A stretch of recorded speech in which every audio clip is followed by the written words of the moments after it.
এরপরে প্রশ্ন করেছেন যে ভাই, তিনি লিখেছেন, আমার ভাই খারাপ কাজ করে এলাকায় আমাদের বংশের বদনাম করে, সে কি বাবার রেখে যাওয়া সম্পদ পাবে?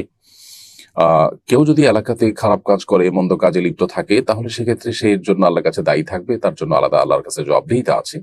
কিন্তু এর কারণে মিরাসের অধিকার থেকে, মিরাসের প্রাপ্যতা থেকে সে মাহরুম বা বঞ্চিত হবে না।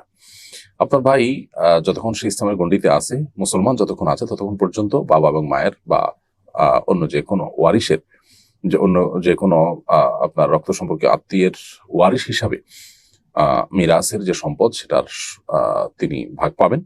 এবং এখানে তিনি খারাপ মানুষ হওয়ার কারণে এই অজুহাতে তাকে আপনারা তার অধিকার থেকে, মিরাস থেকে তাকে বঞ্চিত করতে পারবেন না।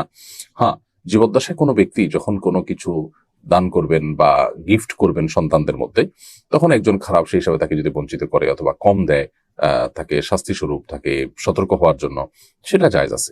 কিন্তু তার মৃত্যুর পর তার সম্পদে ওয়ারিস হিসাবে অটোমেটিক ভাগ চলে আসে।